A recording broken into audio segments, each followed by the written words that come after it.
Hello, everyone, and welcome to another episode of Digitals in a Cruel World, the podcast brought to you by The Loop. And we cover all things wise and wonderful in the accounting tech world to help you cut through the noise of everything that's happening, busy at marketplace.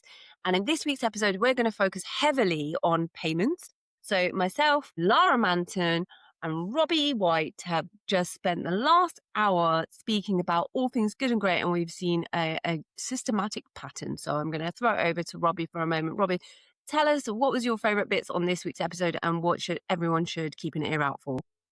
Well, I think shock and horror, there is so much happening in the space, but I think the really exciting part for me was a little bit around kind of how that might affect some of the payments that we're starting to see from businesses. So the fact that we might start to see agents actually raising invoices, doing POs, maybe soon making payments, who knows? But, really, really excited about that, and definitely something that stood out for me today. And Lara, tell me, what did you think? Because I know that we covered back and forth on a few different things, but which was your favorite kind of aspect or story and things that people should listen out for in this episode? I think it's really interesting about where software stays in their lane and adds value rather than trying to take up marketplace. So we've got things like Dext adding the payments. We've got Sage integrating more with GoCardless on that pay by bank feature. And then we've got kind of some of the changes that happens behind the scenes. So ApprovalMax's pricing, which I think is a big talking point at the moment. How do you do that right? How do you add more functionality and add what your clients need without having that friction there for clients to kind of understand what's going on and why they're paying for things? Yeah, it was for sure. There was quite a lot in there about how we could streamline payments across the board, and also what it means for some of you who maybe are users of these products already, like ApprovalMax, like Telleroo. Some great news and some not so great news, but if you stay tuned on this episode, then we'll cover all of those different aspects of all things good and great payment this week. Thanks for joining us. Listen, if your clients are still drowning in manual HR and payroll admin, you need to tell them about Employment Hero. It's an AI-powered platform that actually takes action. Automated candidate screening, smart payroll, real-time compliance updates, the works. HR, recruitment, payroll, and benefits all in one place. And here's the bit you'll love. It integrates with your accounting software. So no more chasing down payroll data. Your clients and their team get time back. You get clean data.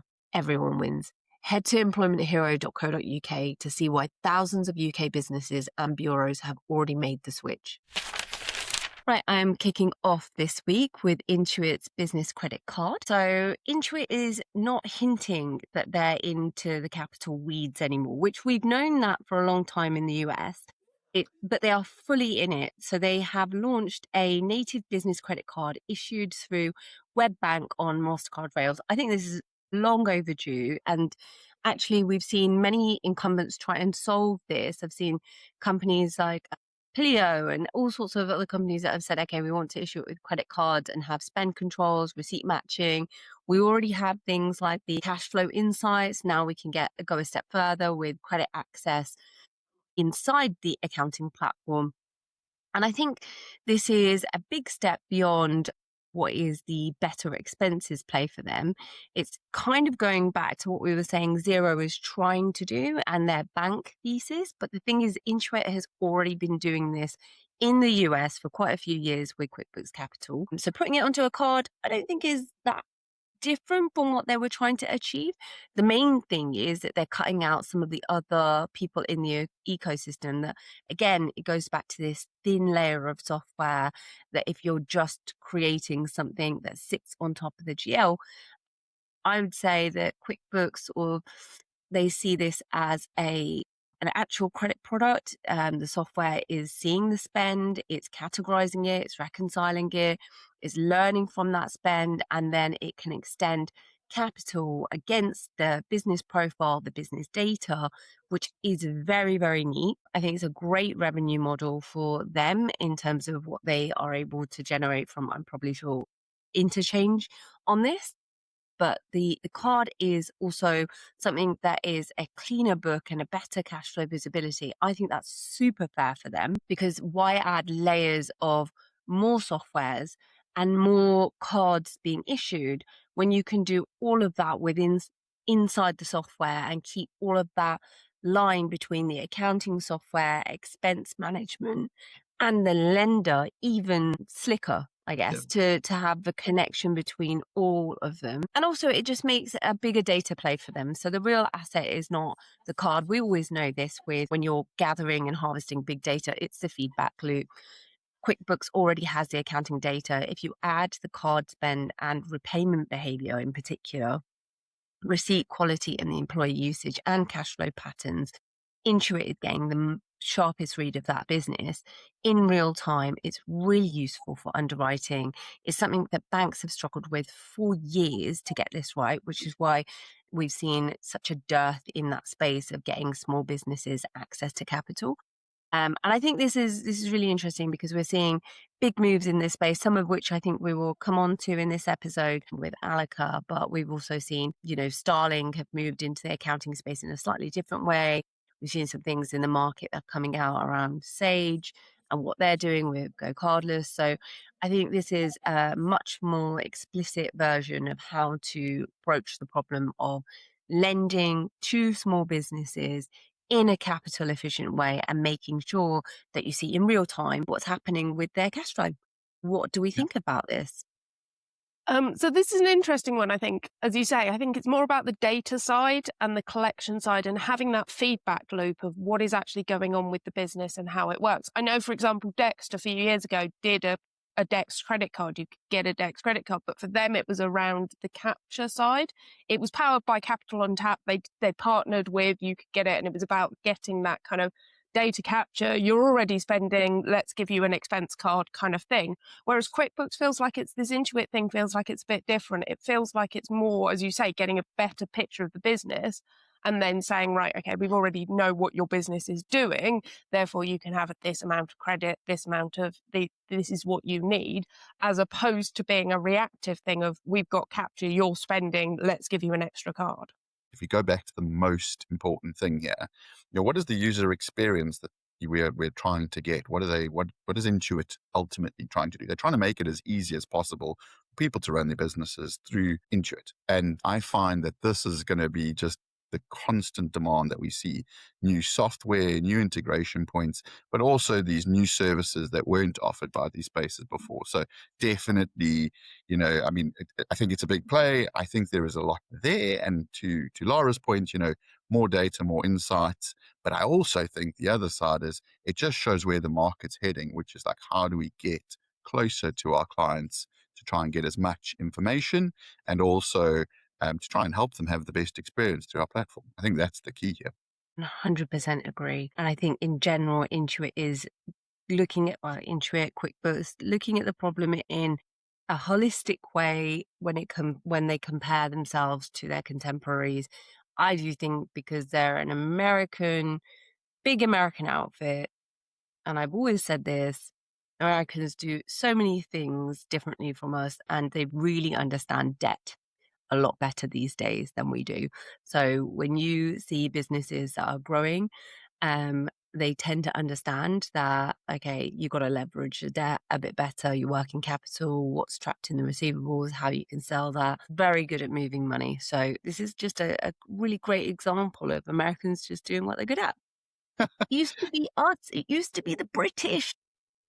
Intuit, particularly, I think, are doing amazing things, India. I've, been able to have a little look around some of the work that they're doing on integrating AI into their platform. And I just find that this is really starting to push the envelope a little bit now.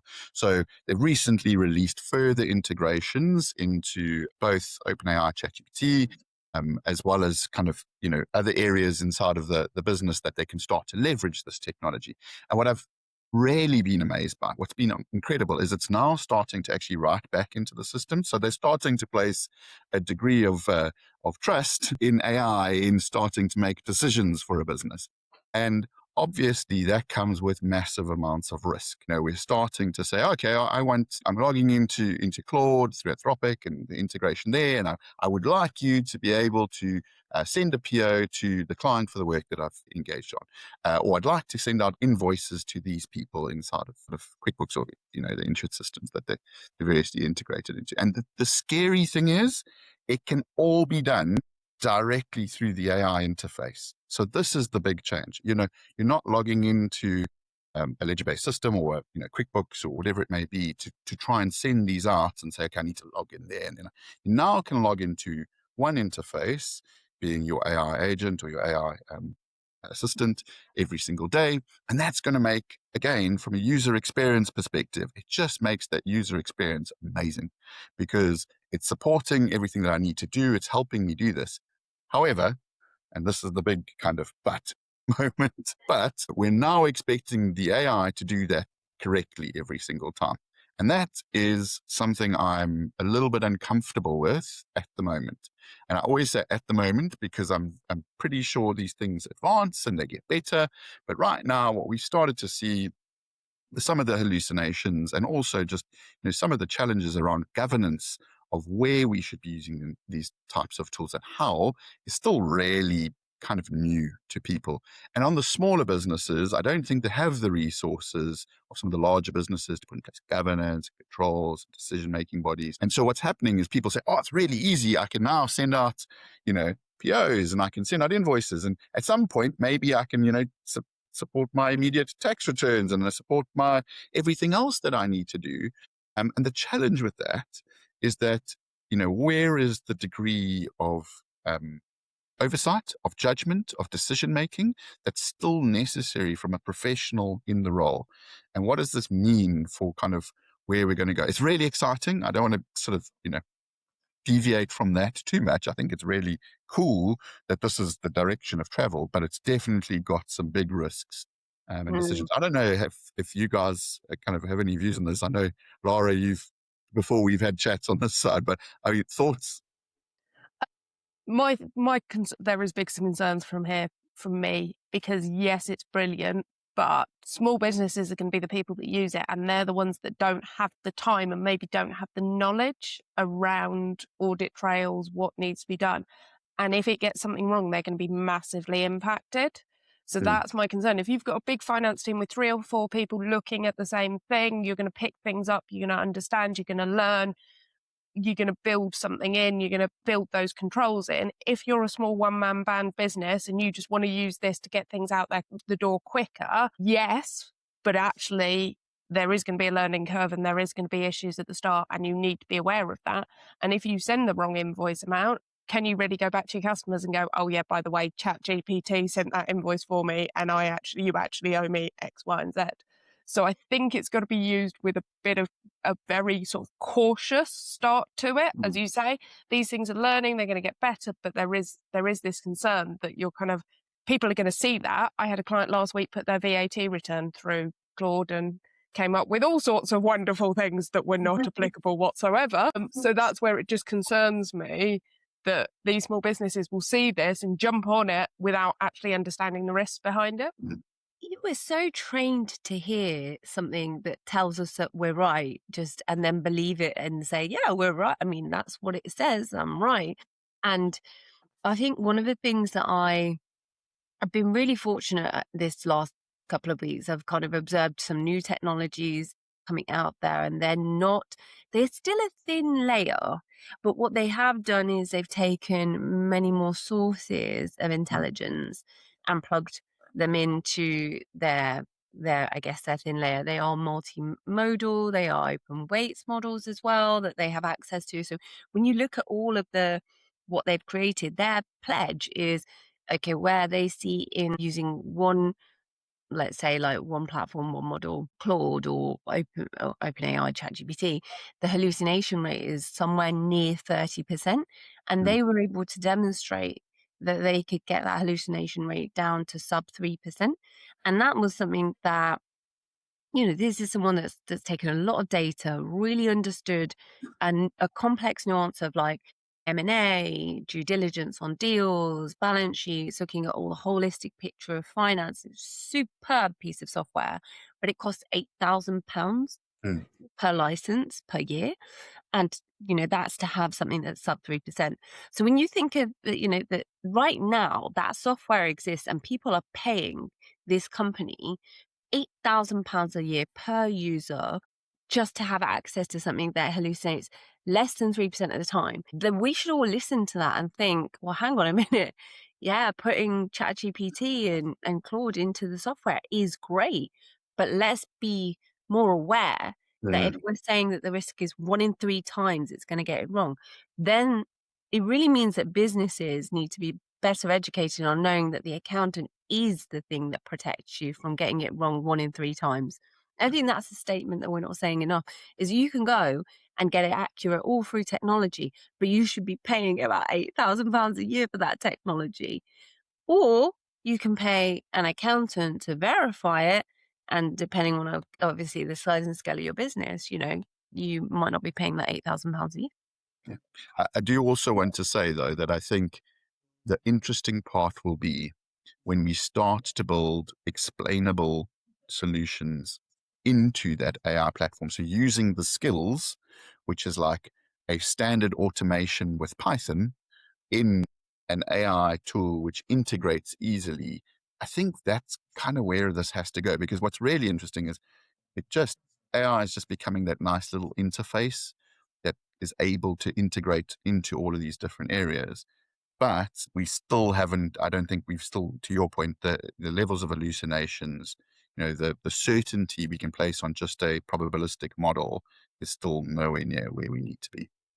Yeah,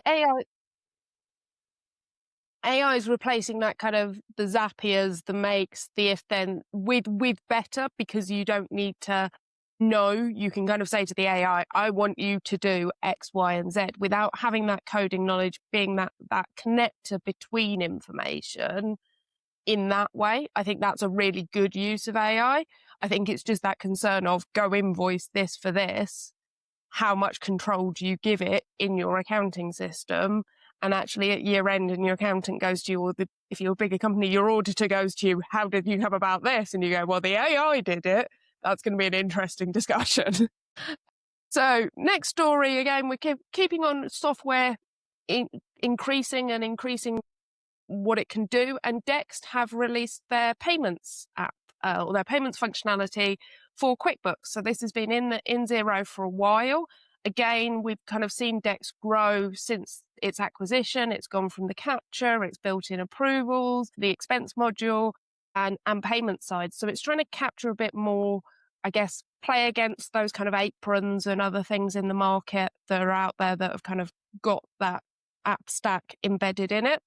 So you're going to be able to do your supplier invoices and your expense payments and payroll payments directly from within Dext if you're using QuickBooks. So again, it makes sense for these apps, I think, to have that, because you've kind of gone from the capture piece right the way through to payments. That's your end-to-end AP side. And then obviously the way that it connects with the accounting software pushes all that information back in. So it helps with the reconciliations, all those kind of things. And again, keeps it out of email chains. I think this is a good way as well to avoid or to cut down a little bit, maybe on fraud, phishing scams, those kind of urgent, can you pay emails? Yeah, 100%.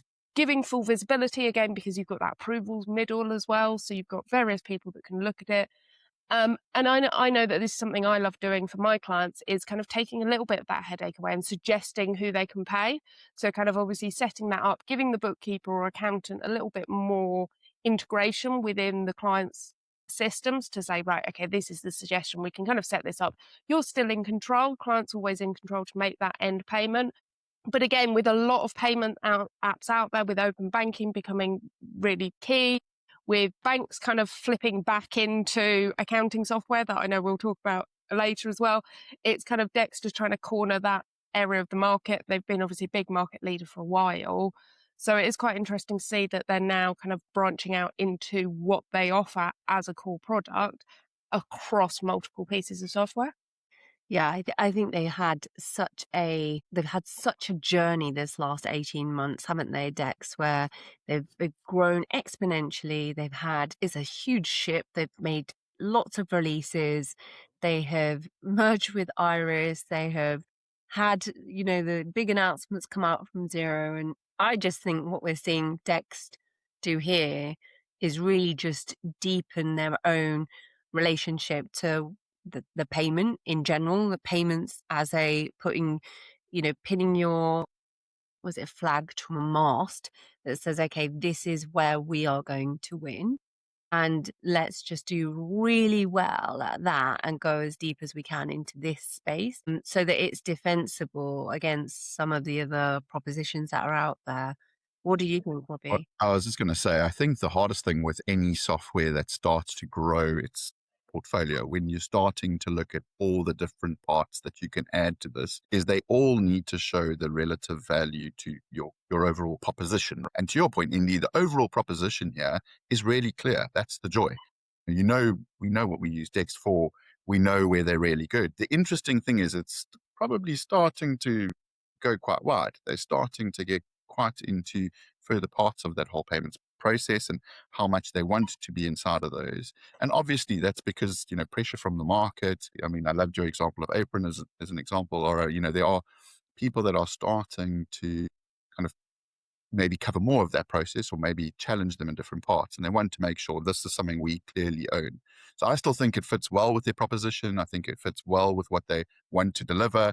There's, clear value there. Again, I go back to my earlier point, which is that it's focusing on the client and what makes it easy for a client. But I do think it's starting to question that for them, it's going to slowly start. How far do they grow? At what point do they say, okay, we are in our sweet spot and stop to grow there? I mean, interesting question. Yeah, I can't get it out of my head. It's Lara, you said it earlier. It was like Dex, they launched a card before. And, I think, and QuickBooks launching its own card, and we're talking about payments, it does feel like, for me, that I would have liked to have seen Dex go deeper into that world of, again, really, they understand the nuance and they have so much receipt data, more than most other people. And so they would, in theory, they would spot patterns a lot quicker than some of the other entities would have, because they've seen the kind of patterns that a business has had when it comes to expenses and what they claim for and what looks standard. That was one of the biggest problems that when we spoke to other card or even funding aggregators who wanted to get into the card market, it's the data and really understanding how to extend credit to a business. It was so tricky to get that right that the only way to do it was having a very stringent either timeline on, how often the balances need to be settled, or having a restricted limit. So you only went to like a few £100, let's say. But again, it feels like you look at Dex and you're like, oh, you could solve for this. How exciting would that be? Well, and And this is your challenge is you can solve for lots of things. It's like, where are you going to have your biggest impact? I tend to agree on, like, sometimes I worry that people are trying to respond to a market or trying to respond to things that are around them and not necessarily taking the time to think about, where they've got data or where they've got a unique leverage that other people might not have. And I do think that the amount of data they've got, the leverage that they could have on something interesting, but it is difficult. It's a difficult problem to solve. Like, let's not miss that point either. And we are not going to solve it on this call, but we are going to we're going to move on to ApprovalMax, because otherwise we could spend ages theorizing about what Dex should do. We love you so much that we want you to do well in this market, Dex. So ApprovalMax, however, are making some new releases, and they are also talking about expense management. So you can now capture, submit, and approve and pay out expense claims directly in ApprovalMax as well. It works with Xero, and they've also released a couple of other things around faster approval with PO matched bills. So obviously that we're leaning heavily into AP here. You can automatically match bills to POs with ApprovalMax capture. Some great claims in terms of number of hours saved and the number of each of the bills and auto matches that it completes. It works with Xero, QuickBooks Online and NetSuite. And then you can also get auto approval rules for PO matched bills. So you can auto approve trusted or fully matched bills and route unmatched bills for review. So in general, for the team, it means a lot less chasing and more control. Now, I am not the only one to talk about ApprovalMax this week, because it would be remiss of me not to also acknowledge the fact that I did see post from Ryan this week, which Lara, maybe you can speak a bit more to, but that to say, he did give us a heads up by just sending us a little image. That little image that he sent, it was just all he sent was a, by the way, like I'm posting something tomorrow, here's the picture. And it was like a little tile of ApprovalMax shooting itself in the foot. And it was like, oh. So yeah, this is the big news, I guess, from ApprovalMax, is a complete and utter overhaul of their pricing. So instead, it was obviously you got everything in one, or you had bundles. So if you want to capture, if you want to pay, you added those on, but the core platform you paid based on what you were connected to. Now we're going to be tier-based usage. We're going to have it bundled, completely bundled. So pay and capture come all in one. This is quite interesting because this is how they do it for NetSuite billing, or have done it for NetSuite billing for a while. It's now going to be rolled out across all the things. Part of me wonders whether this is to do with the AI. Obviously, Capture has a lot of AI in the background. They've just brought out an AI search functionality as well. So there's more and more AI getting embedded in the system. But it does again feel like they're moving away slightly from the core. The core was approvals. And rather than Dext going, we've got the receipt capture, we're going to add in the payments. ApprovalMax we've got the approvals, we've added in capture, which makes complete sense. Although obviously they've still got the Dext connection, they've still got, you can bring it in from Xero, you can pull in from different bits. Capture does make sense in this case, but not everyone might want the pay section. I think from my experience of using ApprovalMax, and I use it daily for a client, they are big clients with a lot of documents. Those are the sorts of businesses that, like ApprovalMax, are the people that have a lot of documents, that have complex workflows, that need more than the basic approval chains in other pieces of software. And that has been the market they've been really, really strong in. So it will be interesting to see how this works against that, because it was really a really low cost. You could add it on, you could have 2 or 3 different things. Yes, now they're bringing out expense claims. I think they need to, with this functionality and with this change in pricing. But it will be interesting to see whether it's like, oh, actually, we could probably get by with the approvals in another piece of software, or whether it is going to drag the people that are using, for example, Dext into ApprovalMax. Will they just completely move to the ApprovalMax? So I think it is going to be really interesting. But like Ryan, I was a bit concerned when I saw that announcement. It's quite a hike as well. It's not quite, I mean, it wasn't. Yeah, and they're getting rid of things like multi sort of user discount, multi client discounts, those kind of things. I know Xero have done that as well. We're getting rid of those multi discounts, but it's probably part of it is they've kept their pricing quite stagnant over the last 5-6 years. They haven't really had a price increase, small ones here and there. And I think now they've realized, right, okay, we've built so much into the app, but we're going to need to start recouping some of those costs back. I think that's the way that they've obviously gone wrong is just not doing it as an annual thing, and just perhaps also, like you said, is there some double subsidy happening here that we knew was coming? Alistair Barlow, who's been on the pod many times, has spoken about this, this double subsidy of software costs where you're using an underpinning with AI, and then you've got your own technology on top of that and your build costs. So I was just paying twice for something. I mean, that sort of would be, judging by the type of price change that Ryan described, it is exactly that territory of double subsidizing the cost.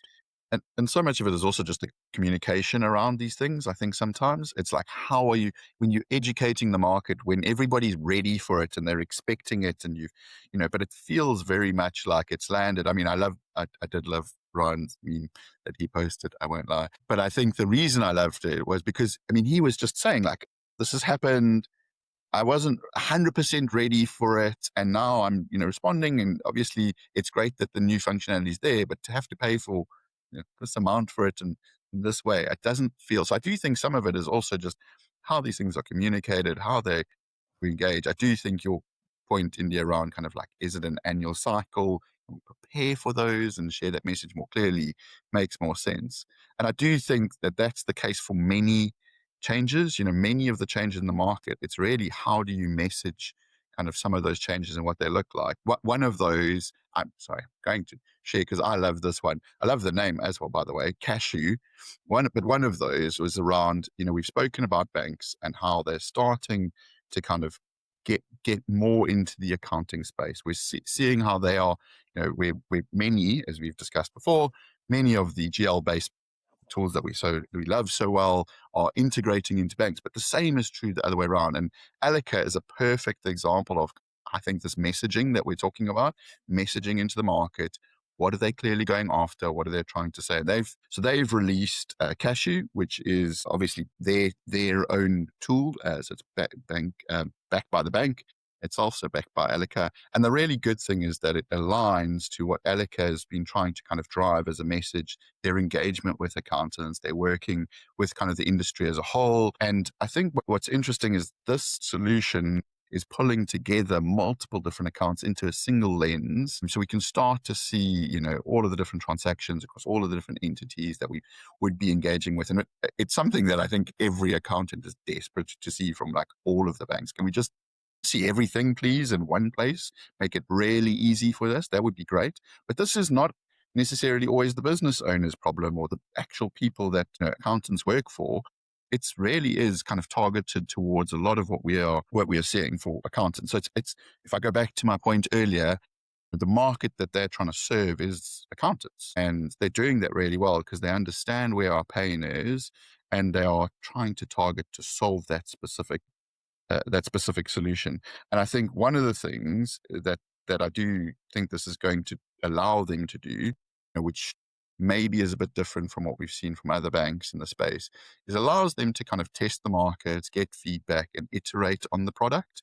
It's not going to be just like we're integrating an existing tool into what we do, and we want it to kind of seamlessly work together, and we have no knowledge of how it's kind of being built or developed. This is really part of Allica's holistic proposition. And going back to the communications, it's a clear communication that we want to work with accountants and we want to really try and get a clear lens on this. It gives a much better lens back on some of the key things that accountants want to see. So where they are on the cash position as a whole, where we are on debtors across multiple different entities, maybe any particular risks that we may be seeing. So that, I just think it's a really different way of how we can communicate, and also that progressive change inside of a sector which maybe needs it over time. I mean, I'm sure, I don't know if you've seen any clients actually using this. This is one of the things I'm trying to find kind of feedback, but it feels like a really interesting thing at the moment.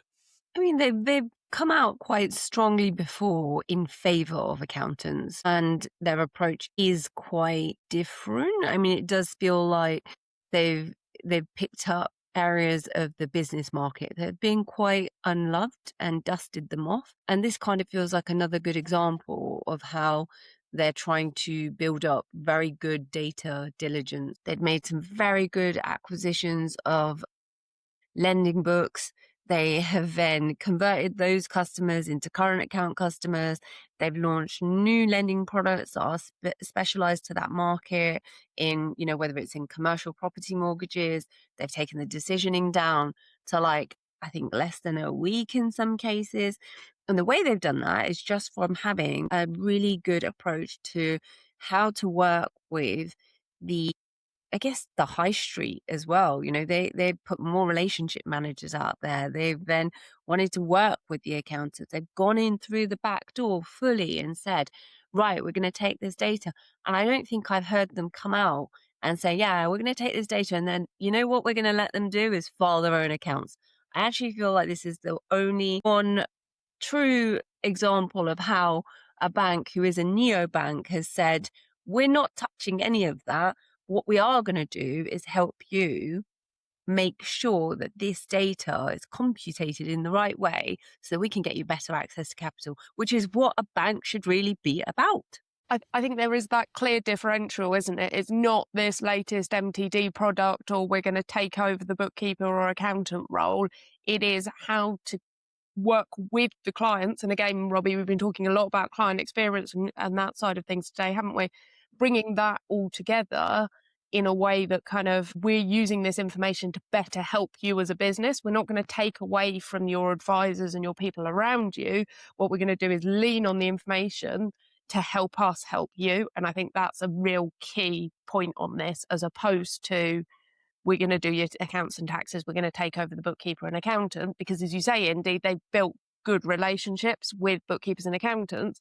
And a few of the other banks out there and neobanks out there kind of feel like it's a bit of a like slap in the face of, oh yeah, we've built a great relationship, but then we're going to actually take your job, or we're going to say to clients that they don't need you.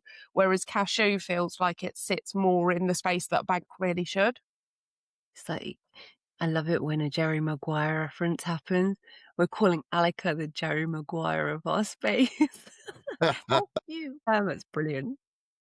So we've had a lot of payments again today, but we're leading on with another one, which is Sage have deepened their GoCardless integration. So Sage Business Cloud will now have pay by bank.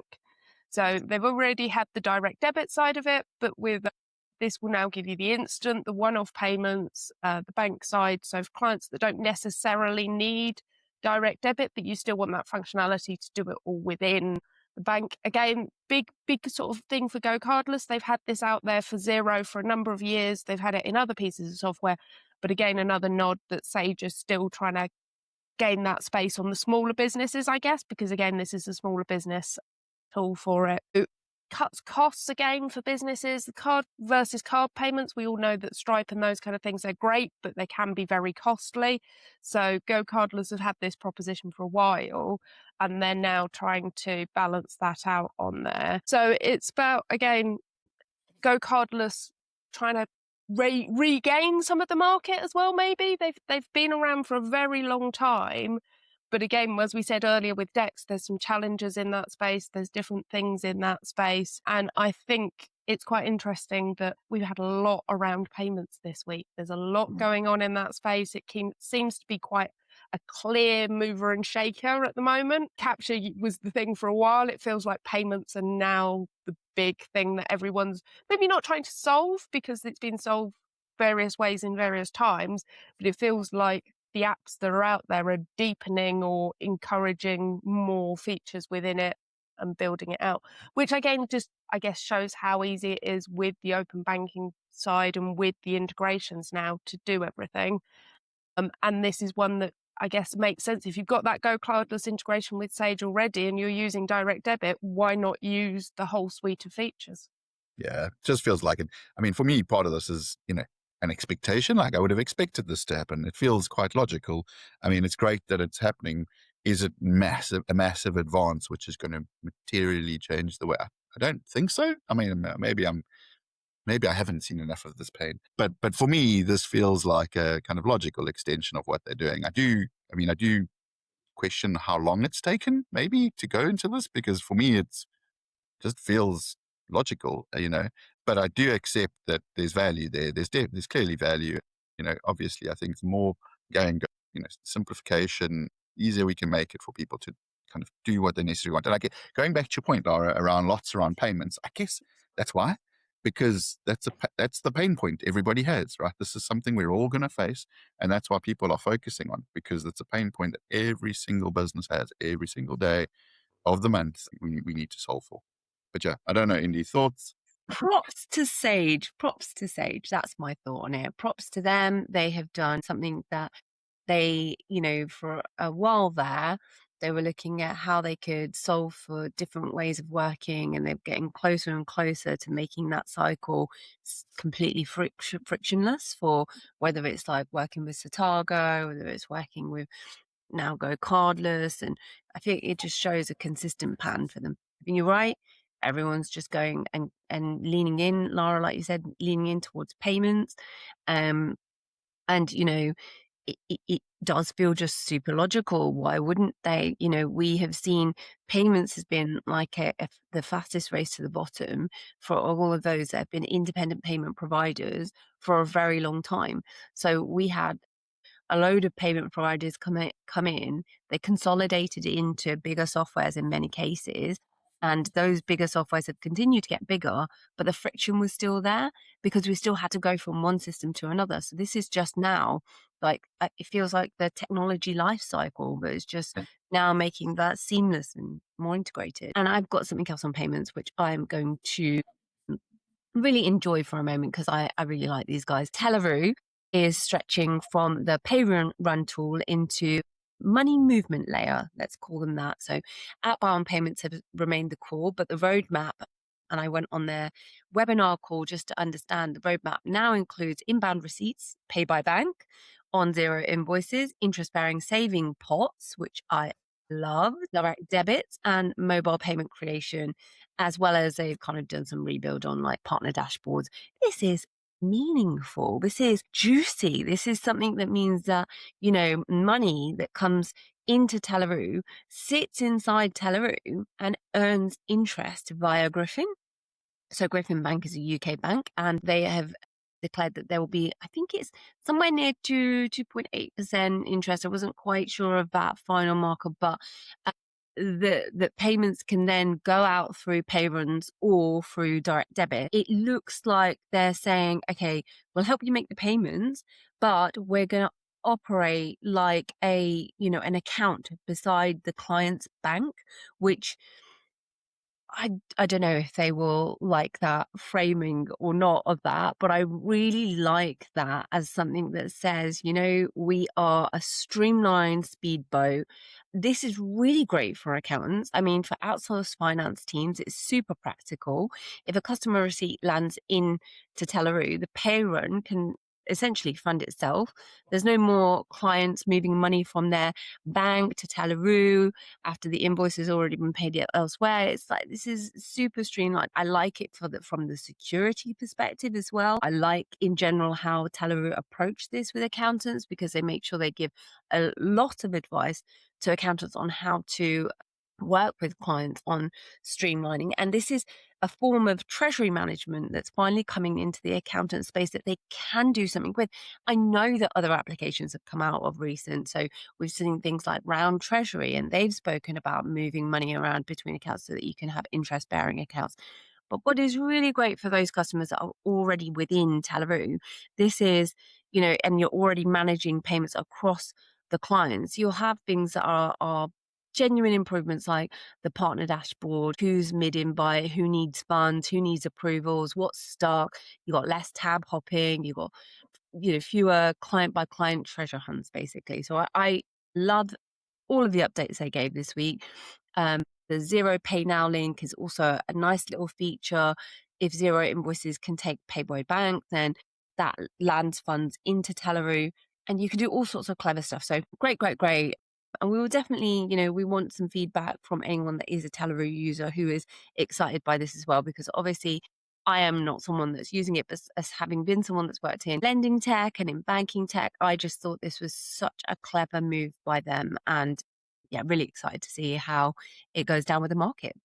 I think that's the key thing, Indy. I feel like it's again offering more in the right space. So it's reducing, as you say, that key thing of having to reduce the payment into Telleroo. Actually having that funded, it takes it off the business owner to, oh yeah, crap, I've got to actually put that money in there. Because as much as we can send, and I use Telleroo with a couple of clients, as much as you can send them the invite that you need to transfer, how many times do they actually remember to transfer? And you have to do that. So that reduces again the friction.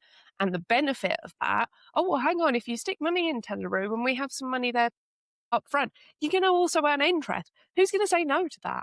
And you know, Lara, just go a step further on that, because having come from this world a little bit, what I really think is I don't mind sharing bread with people who learn how to share bread with me.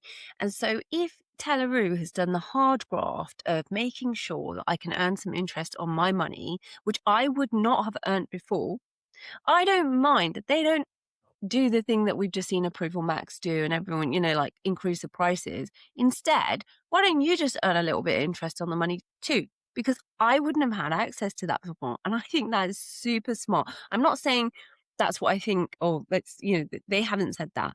But my positioning on that is, yes, like this is something that I would be very happy to do with a partner like that, given that if it wasn't but for them, I wouldn't have access to this. So I think super for this. And especially like you said, it's been a payments heavy episode by the sound of it. So, like with everything that we've seen with Sage and GoCardless, and we saw obviously accounts like Q and GoCardless a couple of weeks back, Dext Payments, Intuit's card, all sorts, right? We're seeing a lot, but the Telleroo angle feels slightly more accountant led in terms of the payments and operational controls, and not just like some sort of, bank gloss. So, yeah, very excited for that. I think, do you know what it is, Indy? It's that they understand that problem really, really well. They understand the problem that people are facing, and they understand the people that they're working with in the space. They understand that Indy is okay with sharing her bread. I'm going to definitely hold that one up.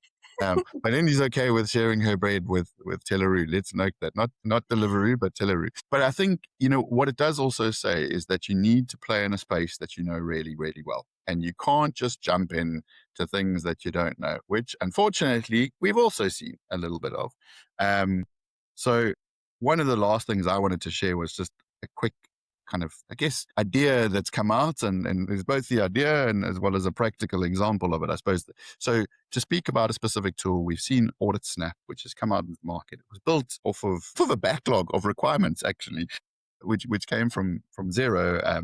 Basically, there was a specific requirement which had gone through Xero. But what was really important for me was we had a developer who got into this, and they said there is a clear demand for a market.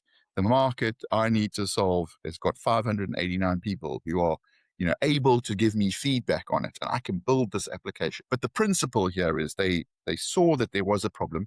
They actually went and did some research and found out who the 589 people that were kind of doing these votes were and tried to get the feedback.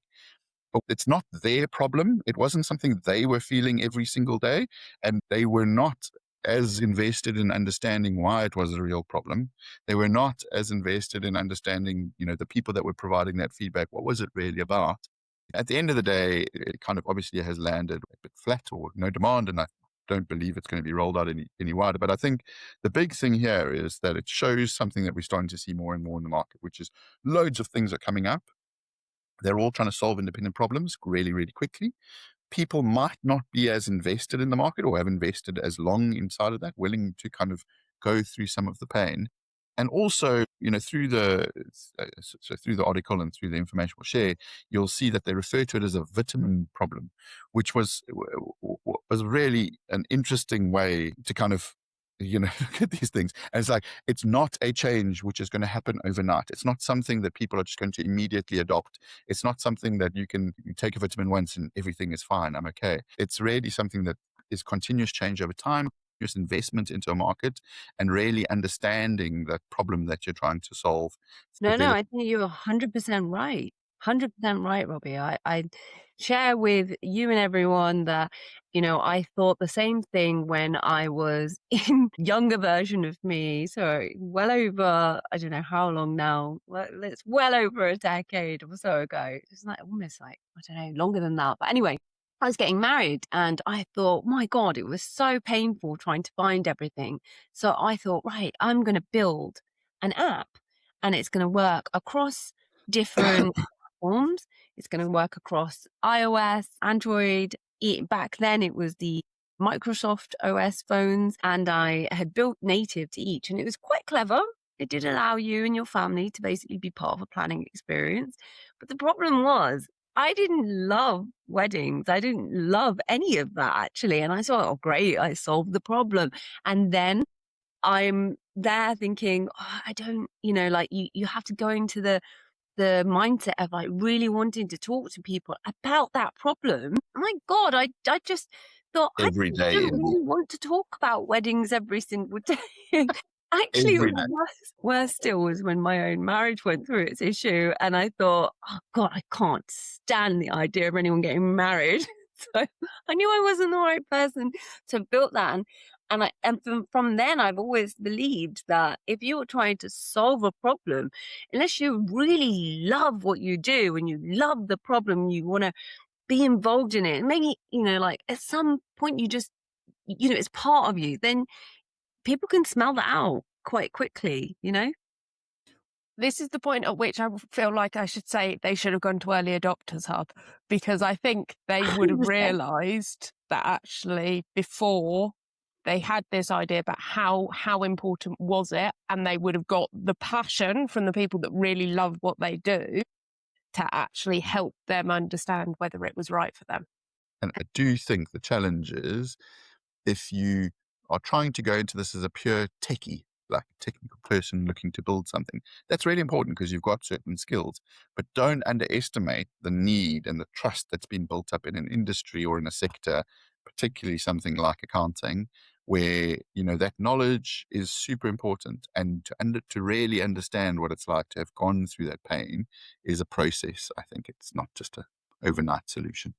A nice note for us to wrap on. So thank you, everyone, who has tuned into this week's podcast. We hope to catch you on the next one. Don't forget, we've got our awards coming up as well, and we are looking forward to a new little surprise that we're launching in September. So keep your eyes peeled on that. But if you haven't already nominated someone for the awards, if you haven't already booked your ticket, please do. We are pre-Accountex North on September 14th in Manchester, and it's a great way to come and connect with us in person. So we will catch you on the next one.